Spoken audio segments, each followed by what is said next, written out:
11 gangsters, बड़े बड़े gangsters के ग्रुप हैं जिन्होंने पूरी दिल्ली को बांट लिया है 11 हिस्सों में। दिल्ली की सड़कों पे गैंग वॉर हो रहे हैं।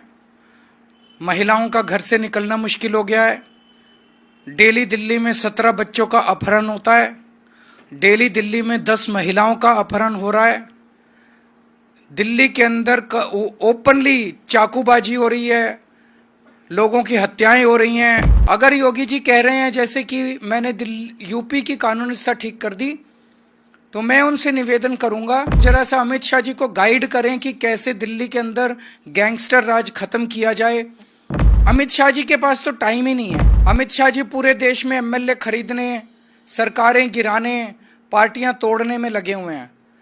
आप सब लोगों को नमस्कार। कल उत्तर प्रदेश के मुख्यमंत्री श्री योगी आदित्यनाथ जी दिल्ली आए।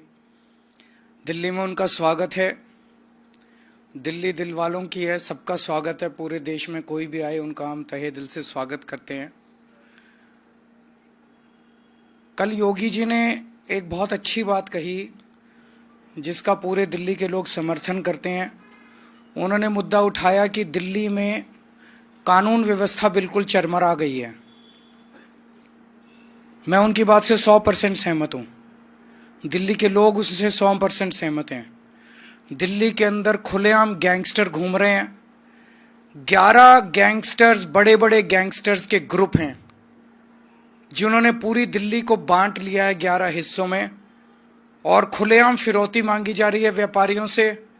व्यापारियों के फोन आ रहे हैं 3 करोड़ दे दो, 4 करोड़ दे दो, नहीं तो पूरे परिवार को खत्म कर देंगे।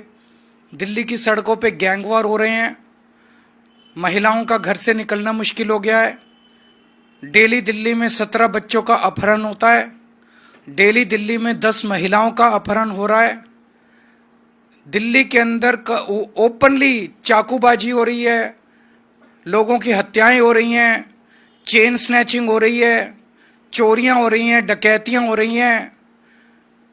पूरी दिल्ली दहशत में है और पूरी दिल्ली लोग बहुत ज्यादा डरे हुए हैं। कल योगी जी ने बिल्कुल सही मुद्दा उठाया है।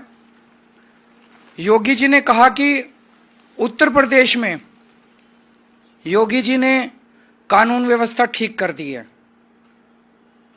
मैं नहीं जानता कि उत्तर प्रदेश में कानून व्यवस्था ठीक हुई है कि नहीं हुई है, लेकिन अगर योगी जी सही कह रहे हैं, उन्होंने ये भी कहा कि उत्तर प्रदेश में उन्होंने सभी गैंगस्टर्स का सफाया कर दिया है।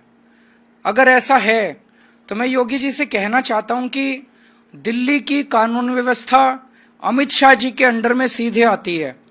अमित शाह जी देश के गृह मंत्री हैं और दिल्ली की कानून व्यवस्था, दिल्ली की सुरक्षा, दिल्ली के लोगों को एक सुरक्षित जीवन देना, ये अमित शाह जी की सीधे जिम्मेदारी है। अगर योगी जी कह रहे हैं जैसे कि मैंने यूपी की कानून व्यवस्था ठीक कर दी, तो मैं उनसे निवेदन करूंगा कि आप अमित शाह जी को थोड़ा बिठा के समझाइए कैसे कानून व्यवस्था ठीक की जाती है। आप उनको बिठा के थोड़ा सा गाइड कीजिए, उनको थोड़ा समझाइए अमित शाह जी को कि दिल्ली की कानून व्यवस्था में क्या करने की ज़रूरत है, कैसे करने की ज़रूरत है, दिल्ली में कैसे सुरक्षा सबको दी जाए। वो कह रहे हैं कि मैंने गैंगस्टर सारे ख़त्म कर दिए उत्तर प्रदेश से, तो वो जरा सा अमित शाह जी को गाइड करें कि कैसे दिल्ली के अंदर गैंगस्टर राज खत्म किया जाए। अमित शाह जी के पास तो टाइम ही नहीं है। अमित शाह जी पूरे देश में एमएलए खरीदने, सरकारें गिराने, पार्टियां तोड़ने में लगे हुए हैं। तो योगी जी को थोड़ा सा अमित शाह जी को बैठा के ये भी समझाना पड़ेगा कि कानून व्यवस्था अगर ठीक करनी है तो थोड़ा टाइम देना पड़ेगा दिल्ली के लिए। आप दिल्ली को गैंगस्टर्स के हवाले नहीं छोड़ सकते। तो मैं यही अपील करता हूं योगी जी से कि थोड़ा सा बिठा के अमित शाह जी को समझाएं ताकि दिल्ली के लोगों को सुकून मिल सके। अगर कोई प्रश्न है तो बता दीजिए। सर, आपके लिए जो सिक्योरिटी कवर पंजाब पुलिस की तरफ से दी गई थी उसको विड्रॉ कर लिया गया है, तो इस पूरे सिचुएशन चुनाव के बीच में ऐसा हुआ तो कैसे? ये प्योर और शुद्ध राजनीति है और मुझे खेद है कि सुरक्षा, पर्सनल व्यक्तिगत सुरक्षा को राजनीति के हवाले कर दिया गया है। कम से कम सेफ्टी एंड सिक्योरिटी पे राजनीति नहीं होनी चाहिए। Thank you.